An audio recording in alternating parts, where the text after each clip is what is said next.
What I'm about to tell you is beyond comprehension. It's the kind of thing that makes your blood run cold when you realize how deep this rabbit hole goes. Today, I'm talking about the real rulers of the world. Blackrock, Vanguard, and State Street, the big three asset managers who are puppet masters pulling the strings of the entire global economy.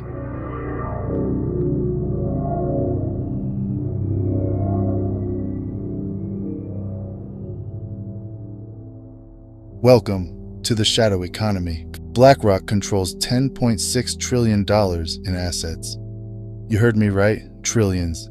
That's more than half the GDP of the entire United States, folks. This isn't just a big company. This is a super entity, a shadowy colossus, operating behind the scenes. And I'm telling you right now, it's not your money they're controlling, it's your lives. You might think, just investing money, right? It's not like they own it. Wrong. They don't need to own it to control it. This is financial warfare at its finest, people. They've perfected a technique called passive investing, a loophole that allows them to buy up shares in nearly every major company across the board. They hold pieces of everything: Amazon, Apple, Google, you name it. They have stock in 95% of Fortune 500 companies, and they claim they're just passive, just going along for the ride. BlackRock, Vanguard, and State Street are sitting on top of your pension funds, your 401ks, your insurance savings, the money you've been slaving away for your whole life. They're holding it, they're using it, and you get zero say in what they do with it.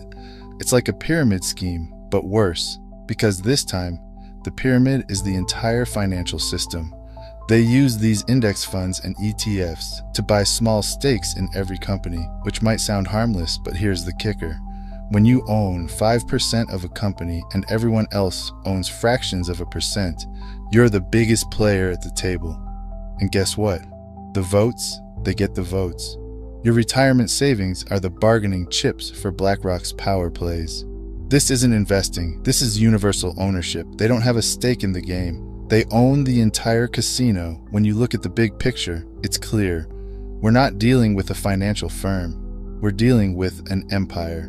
BlackRock's strategy is to own a slice of everything so that they're always winning, no matter which companies rise or fall. It's a new kind of monopoly, a neo-monopoly that transcends traditional competition. Think about it. If they own pieces of all the major airlines, all the big tech companies, all the major banks, then they don't care which one wins because they profit either way.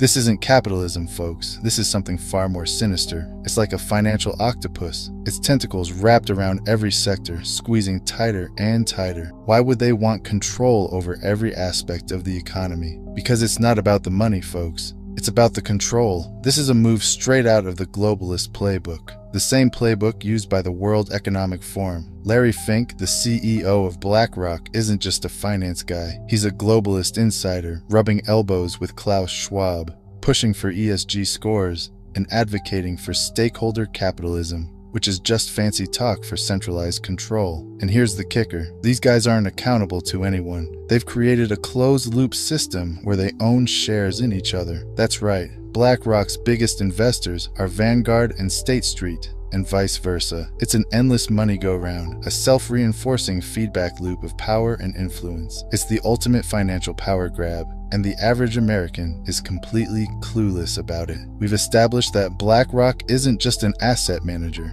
They're the puppet masters, quietly manipulating the strings of the global economy. Now, we're diving into their secret weapon, the revolving door between BlackRock and the US government. This isn't some far-fetched conspiracy theory. This is documented fact, and the implications are terrifying. Let's break this down. BlackRock is so powerful that in 2008, during the financial crisis, the US government didn't turn to a bank for help.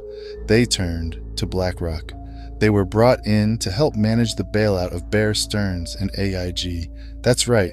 Instead of being regulated like the mega banks they overshadow, they were invited to play the role of savior. And do you know what happens when you become the go-to fixer for financial disasters? You get access, folks. You get influence. Larry Fink, the head honcho of BlackRock, didn't just stop at helping with the bailout. He started planting his people in high-level positions across the government. There's a revolving door spinning at warp speed between BlackRock, the Treasury Department, the Federal Reserve, and even the White House.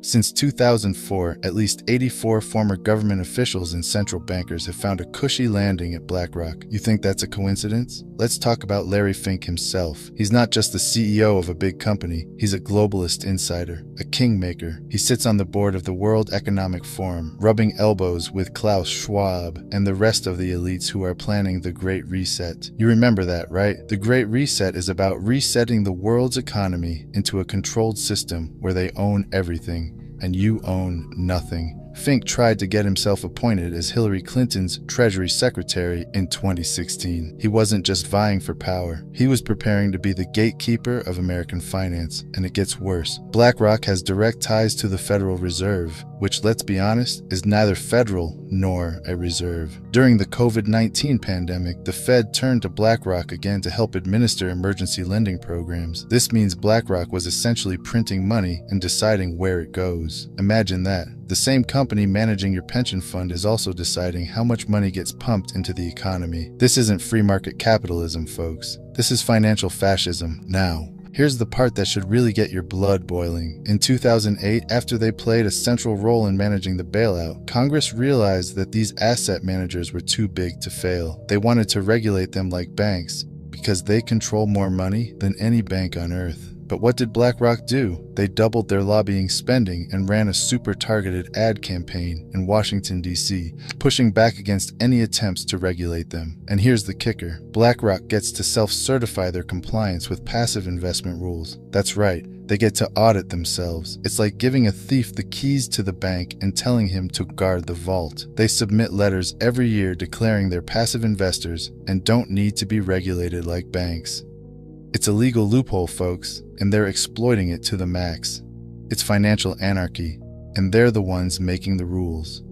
But here's the thing. It's not just Washington, folks. BlackRock has global connections. They've got ties to central banks in Canada, Europe, and even the IMF. The IMF, by the way, is pushing for a central bank digital currency that would give governments control over every dollar you spend. And who do you think will help manage this new digital financial system? You guessed it. BlackRock. This is the global financial coup, the quiet takeover of the world's economic systems by a few mega corporations and their elite partners in government. And it's not just happening in America, it's happening worldwide. BlackRock isn't just a company, it's a globalist tool, a financial weapon being used to shape the future without your consent. BlackRock owns a piece of Amazon, Google, and Facebook, and these companies own the digital infrastructure we all rely on. They control what you see, what you hear, and how you interact online. It's the perfect storm for total control. And they've got their tentacles in everything: airlines, banks, tech companies, and even the food you eat. But what's the real cost of all this control? How does it impact you, the average American who's just trying to make ends meet? Let's dig into the Great Squeeze, a financial stranglehold that's bleeding us dry. The squeeze on wages and prices. You ever wonder why everything feels more expensive these days, yet your paycheck isn't stretching as far? It's not your imagination. This is by design, folks. BlackRock and their partners in the Big Three, Vanguard and State Street, have stakes in every major company you can think of, from your local grocery store to the tech giants that control your phone. They're all on the same payroll. Here's what's happening. These asset managers are pushing for maximum corporate profits at any cost, and that cost is passed directly onto you. They've got a direct incentive to squeeze workers and raise prices across the board because they control the entire supply chain. Look at the airlines. The Big Three own pieces of every major airline. You think they're interested in lowering ticket prices? No way. They make more money by keeping fares high and cutting costs, which means fewer staff, crammed flights, and higher prices for you. And it's not just airlines. Take a look at the big retail brands: Nike, Adidas, Under Armour. They're all part of BlackRock's portfolio. They don't care which brand wins because they own them all. Competition has become a theater of illusion, a fake battle where no matter who you choose, the profits end up in the same place. It's a neo-monopoly, a new form of monopoly where companies don't need to merge because they're already controlled by the same puppet masters. Back in the day, owning shares meant having a voice.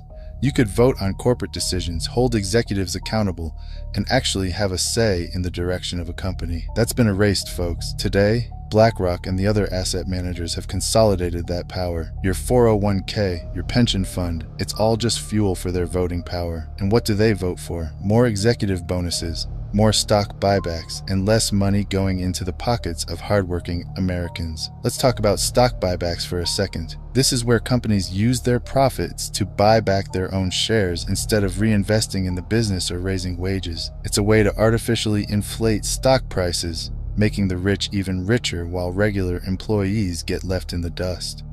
And who's cheering this on from the sidelines? BlackRock, because higher stock prices mean higher management fees and bigger profits for them. This is a rigged game, folks, and the house always wins. Here's where it gets even darker. Universal ownership isn't just about holding shares in every company. It's about creating a network of control that eliminates real competition. BlackRock's strategy isn't to bet on the winning horse, it's to own the entire racetrack.